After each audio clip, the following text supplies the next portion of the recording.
اللهم رب الشهر رمضان الذي أنزلت فيه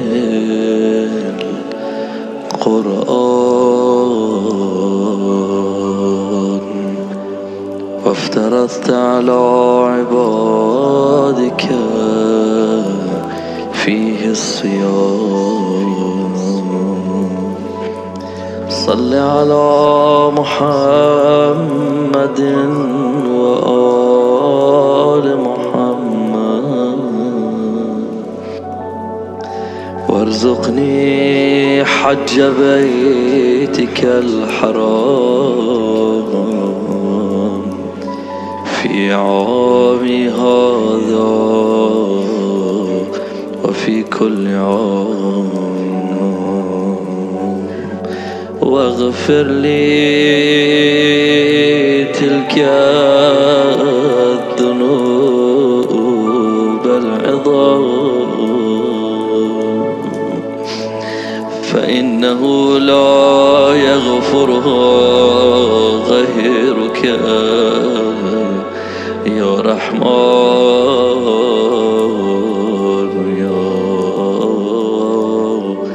Allah.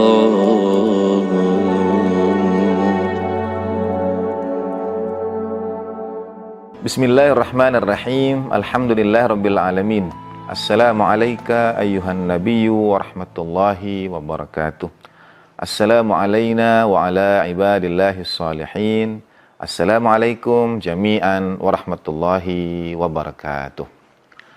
Alhamdulillahirabbil alamin. Kita insyaallah akan memulai serangkaian kajian, perbincangan, pembahasan tentang kisah mengambil hikmah dari kisah-kisah para nabi. Seri ini kita sebut The Prophetic Wisdom, seri bulan suci Ramadan. Berangkat dari ayat suci Al-Quran ketika Allah subhanahu wa ta'ala a'udzubillahi minasyaitonirrajim berfirman dalam kitab suci, misalnya dalam surat Az-Zumar ayat 27, juga ada dalam surat Ar-Rum ayat 58. A'udzubillahi minasyaitonirrajim. Wa laqad darabna lin-nasi fi hadzal Qur'an min kulli mathal.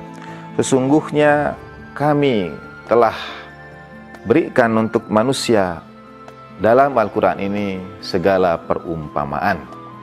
Allah Ta'ala telah menghadirkan bagi kita dalam Al-Quran itu seluruh perumpamaan. Apa yang dimaksud dengan perumpamaan ini? Seluruh perumpamaan. Min kulli mathal. Bahkan dalam ayat yang lain, misalnya dalam surat Al-Isra ayat 89 atau surat Al-Kahfi ayat 54, bunyinya ayat Al-Quran, Allah Subhanahu wa ta'ala berfirman, a'udzubillahi minasyaitonirrajim, walaqad sarrafna fi hadzal qur'ani linnasi min kulli mathal. Dan sungguh kami telah ulang-ulangi bagi manusia dalam Al-Quran ini begitu banyak perumpamaan. Jadi Al-Quran mengisahkan pada kita bahwa Allah Subhanahu wa ta'ala telah memberikan pada kita dalam Al-Quran itu seluruh perumpamaan. Yang kedua, dengan menggunakan kata sarrafna, perumpamaan ini bukan hanya Allah Ta'ala karuniakan pada kita, tapi juga Allah Ta'ala karuniakannya berulang-ulang. Nah, pertanyaannya, perumpamaan yang seperti apakah? Dan ketika kita membaca kitab suci Al-Quran, terutama di bulan suci Ramadan, yang menjadi bulan musim seminya Al-Quran, bulan ketika digemarkan bacaan Al-Quran, bulan ketika didekatkan saat-saat kita mengkaji, mempelajari ayat-ayat suci Al-Quran. Ketika kita mengkaji Al-Quran itu kita akan temukan bahwa Allah Subhanahu wa ta'ala banyak mengisahkan cerita-cerita para nabi. Adakah ini bagian diantaranya? Karena min kulli mathal, perumpamaan untuk segala sesuatu. Dan Allah Ta'ala kisahkan pada kita cerita-cerita para nabi. Tentu kisah para nabi ini bukan hanya sekedar untuk menunjukkan pada kita kemahakuasaan Allah Subhanahu wa ta'ala. Tentu semua cerita yang ada menunjukkan pada kita kemahakuasaan Allah Subhanahu wa ta'ala. Tetapi adakah hal-hal lain yang mungkin bisa kita gali? dari kisah ketika bagaimana Nabi Adam alaihissalam diciptakan, bagaimana kemudian Nabi Adam alaihissalam diturunkan ke bumi, lalu kisah tentang unta Nabi Saleh misalnya, atau kisah tentang lautan yang dibelah untuk umat Nabi Musa alaihissalam, atau kisah Nabiullah Sulaiman alaihissalam, ayahanda beliau Nabi Dawud, Nabi Isa, dan baginda Nabi Shallallahu alaihi wasallam. Marilah di bulan suci ini kita menelusuri kisah-kisah para nabi, mudah-mudahan lebih dari sekedar mengetahui bagaimana jalan ceritanya, lebih dari mengetahui apa yang terjadi, tapi juga kita berusaha untuk mendalami makna di balik berbagai peristiwa itu. Karena Al-Quran telah menghadirkan bagi kita seluruh perumpamaan. Dan sebagai contoh perumpamaan yang pertama atau kisah yang pertama, kita lihat pada kisah Nabiullah Adam alaihissalam. Ada banyak hikmah yang terkandung pada kisah Nabi Adam. Izinkan saya mengambil satu bagiannya saja, yaitu tentang makna pohon yang ketika Allah Subhanahu wa taala menciptakan Nabi Adam alaihissalam, lalu menempatkan Nabi Adam dan ibunda umat manusia Siti Hawa alaihissalam di surga. Allah Subhanahu wa taala berfirman, "Masuklah kalian ke dalam surga dan nikmati segala yang ada di dalamnya, wala taqraba hadhihi syajarah." Tapi jangan dekati pohon yang satu ini. Nah, tentu secara kronologis yang terjadi, Allah Ta'ala kemudian menempatkan Nabi Adam dan Siti Hawa di surga. Lalu kemudian kepada mereka berdua diberikan seluruh kenikmatan yang ada. Wa kula minha, makanlah segala apa yang ada di dalamnya. Tapi jangan dekati pohon yang satu ini. Pertanyaannya adalah bukan hanya apa pohon yang dimaksud. Banyak dari pemahaman terhadap kisah ini menyebut pohon itu dan buah yang dihasilkannya dengan buah khuldi, syajaratul khuld. Khuld artinya, khuldi artinya keabadian, pohon keabadian. Jadi apa yang dimaksud dengan pohon keabadian ini? Apakah ia pohon lahiriah, pohon fisik, ada buahnya, dimakan, dan lain sebagainya? Ataukah ini berupa perumpamaan?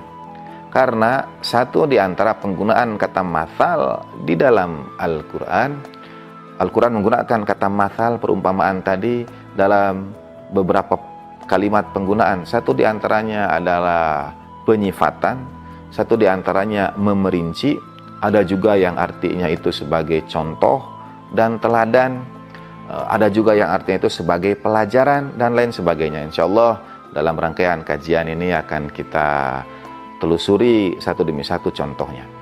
Nah, ketika digunakan kata syajaroh, jangan dekati pohon yang satu ini. Apakah itu pohon yang dimaksud buah yang kemudian dimakan dan lain sebagainya? Dalam bahasa Inggris bahkan ada analogi terhadap bagian jakun yang ada pada leher laki-laki disebut dengan kata Adam's apple, buah apelnya Nabi Adam alaihissalam. Jadi seakan-akan buah itu berbentuk lahiriah, dimakan, lalu mungkin terhenti sebagiannya, wallahu alam. Tapi ini menunjukkan kisah itu kembali kepada syajaratul khuld ini. Dan apa maknanya? Jangan mendekati. Wala taqraba hadhihi syajarah. Jangan dekati pohon yang satu ini.